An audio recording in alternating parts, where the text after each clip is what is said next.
Ancient Royal Ark Freemasonry, a lecture dedicated to past Grand High Priest James Rocky Dallas by past Master Abdul Malik M. McHenry. The waters prevailed exceedingly upon the earth, and all the high hills that were under the whole heaven were covered. Genesis 7:19. Brothers, companions, and fellow laborers in the quarry, it is with solemn honor that I stand before you in dedication to our illustrious past Grand High Priest James Rocky Dallas, a man whose steady hand and unshakable faith have guided many through the tempests of life. His example reminds us that in every generation there must be a helpsman to keep the ark steady, lest we drift into the shoals of forgetfulness. The Royal Ark, a vessel of preservation. Ancient Royal Ark Freemasonry finds its narrative and inspiration in the sacred account of Noah, a man who walked with God. Genesis 6:9. The ark itself is more than a vessel of wood. It is the archetype of preservation, initiation, and rebirth. In the deluge, we see the death of the old world, and in the ark, the promise of a new one. In our order, we learn that the ark is not only a structure of gopher wood, but also the temple of the soul. Just as Noah's ark had 3 levels, Genesis 6:16, so too does the human being have 3 planes of existence: body, mind, and spirit. Each must be prepared, sealed, made watertight against the floods of moral corruption and spiritual decay. Esoteric significance of the flood. In the language of the mysteries, the flood represents the washing away of the profane nature, making room for the initiate to rise above the waters of truth. The ark, set afloat upon the abyss, becomes the womb of regeneration, a direct parallel to the Kemetic pure Ankh, or house of life, where candidates were symbolically buried in the darkness of ignorance and raised into the light of wisdom. The deluge is also mirrored in the Egyptian legend of the god Noon, the primal waters from which creation emerges. The master mason who studies deeply will see that the ark floating upon the flood is akin to the lotus blossom emerging from the waters in Kemet, symbolizing resurrection and divine order. The Royal Ark Degree, hidden lessons. In the Royal Ark, we are reminded that Noah was a builder, not of a temple of stone, but of a sacred refuge for the righteous.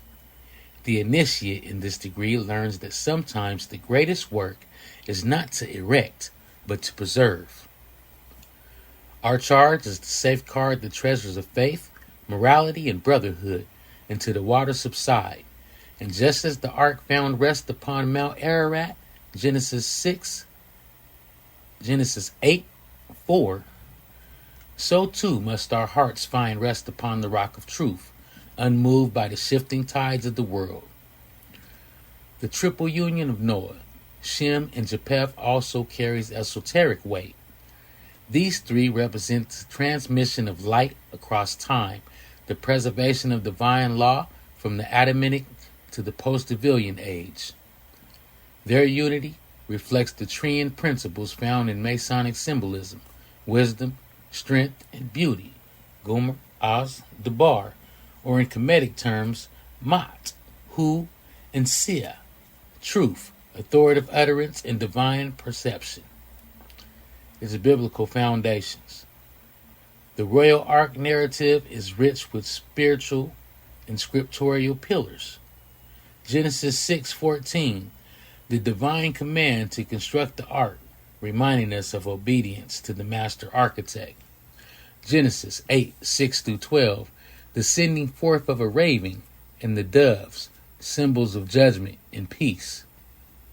Hebrews 11:7, Noah as the example of faith in unseen things, a lesson for every initiate.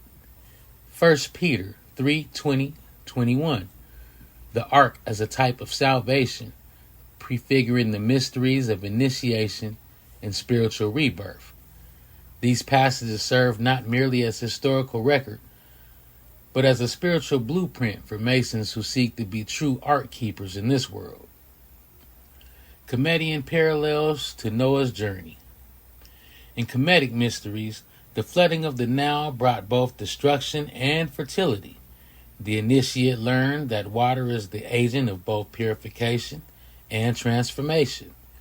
The Ark in this light becomes a barque of Ra, sailing across the celestial waters from the night of ignorance into the dawn of illumination. Even the dove returning with the olive leaf can be linked to the Bennu bird of Egypt, the phoenix of rebirth, bearing the promise that the waters of chaos will give way to the land of stability and law. Its Masonic application for today's Royal Ark Mainers. As modern companions of the Royal Ark, we are called to be builders of safe harbors in a world adrift. Our flood today may be the rising tide of moral relativism, spiritual apathy, and disunity among brothers. The tool given to us, faith in this great architect, fellowship in the craft, and fidelity to our obligations, are the timbers and pitch of our ark. We must also understand that the ark is a mobile temple. While the Temple of Solomon was in a fixed place, the ark could traverse the waters, carrying the sacred fire of truth to distant shores. This is the work of the Royal Ark Freemason today, to be a living, moving vessel of light. Brothers, the honor of being admitted into this ancient order carries with it a responsibility to study deeply, live uprightly, and guard jealously the mysteries entrusted to you. And as it's written, my people are destroyed for a lack of knowledge. Let me say it again. My people are destroyed for a lack of knowledge.